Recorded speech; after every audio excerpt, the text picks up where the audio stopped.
When I was a child, my mother got me piano lessons, and I ended up having a teacher at the Royal Conservatory of Music of Toronto.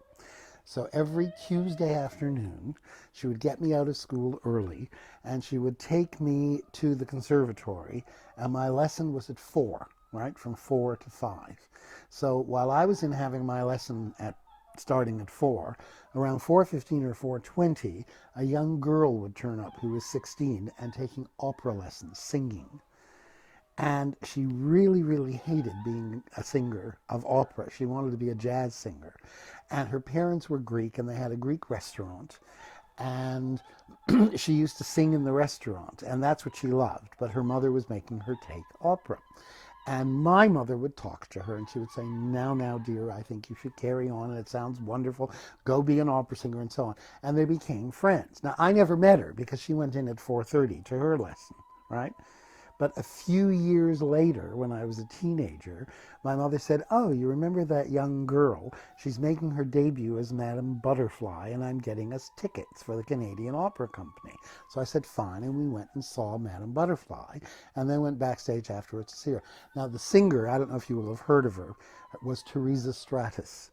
She became a very, very famous singer internationally. She was a fantastic singing actress. And that was the first opera I ever saw, Madame Butterfly with Teresa Stratus, Canadian Opera Company. And I just thought it was wonderful. So a little later, I went back and I saw Aida on my own. I got very cheap tickets up in the gods. And then I started persuading friends to go with me. And I just thought it was terrific. I just loved it. It was like, I loved musicals, and I knew musicals very well. And it just seemed to me like a sort of enhanced musical or an extra special musical or something. And I loved the fact that they sang all the time. They didn't talk in between mostly, except in German operas. And yeah, so I just got really, really hooked. And I can't say anything more than that. That it just became something I really loved. And we used to go to New York 3 times a year to visit my mother's aunts, my great aunts, and they all lived in the Bronx. And if you came and visited one, the other two were offended, so you had to promise to come back. So it became a ritual. 3 times a year, we went and visited the aunties and stayed in the Bronx. And when I got to be about 12, I had a cousin who was exactly my age. And they used to give us money, and we would go into Manhattan to go to a movie or something. But sometimes we would buy cheap tickets and go to the Met. And this was in the very old days, when it was, in the garment district and everything, before the Lincoln Center. And I saw some amazing things there, and just, and just got no. But the other thing I think that you have to know is that if you're North American and you grew up when I did, there was a broadcast of the matinee from the Met every Saturday afternoon.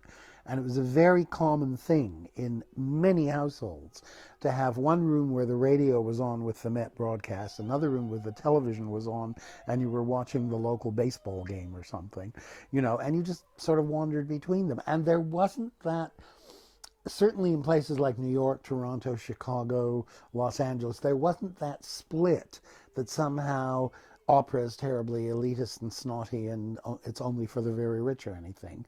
It was just another form of entertainment. So I think that helped too.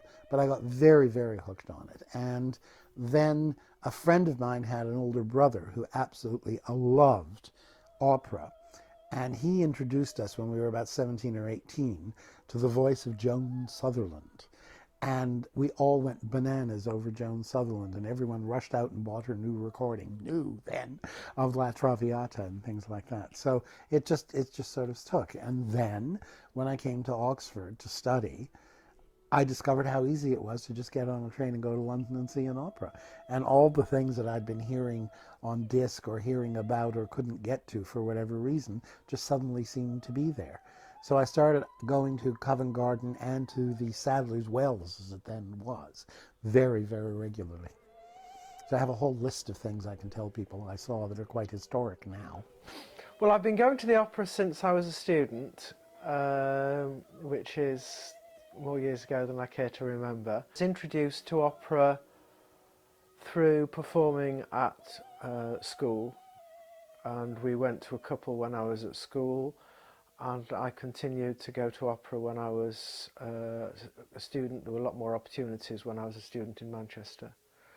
And my mother was very fond of singers. She hadn't been to much opera, but she'd been to a lot of ballet, and we went to ballet a lot. And when that led to me trying out the opera and enjoying it. I was first introduced to opera when I was growing up, actually. My father was interested in opera, and he took me to my first opera when I was about 12 or 13. My first opera was Götterdämmerung, which was a bit of a baptism of fire. But yes, and I have to be honest and say that I didn't enjoy it at all. And when I studied dance, and I was a dancer for a while. And one of the first things I did when I was a student actually was work with some opera singers. We did a performance, and that was the first time I'd been that close to a real live singer singing that loudly. So that got me hooked. My first memory was of a record which my parents had, which my mother had. And on one side of it was the duet from the quartet from Rigoletto, and on the other side was the Rigoletto and Gilda duet.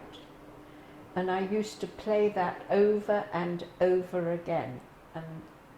But my first introduction to opera live was when I was 12, and I was taken to see Lohengrin at Covent Garden. And I do have to say, my memory of that is it isn't a choice I'd make for a child of 12 as their first opera. And I still remember thinking, you mustn't ask him his name, you mustn't ask him his name, because I was absolutely caught up in the story. And of course I loved the Wedding March, and there were a couple of arias. But other than that, actually, I've never seen it again. So I don't know what that says. Basically, I think it was possibly at school. I went to see my very first opera. I think it was The Marriage of Figaro. It was an English translation one, and it was a production in Kingston Theatre. But I don't know if I necessarily really liked it then, because I was quite young. And it wasn't until I actually went to university that they had loads of productions there, and I started getting more into opera because I was performing more in them, and there's such a vibrant musical life there at Cambridge. And and that's when I really started getting into it, because I thought it was such an amazing art form, really.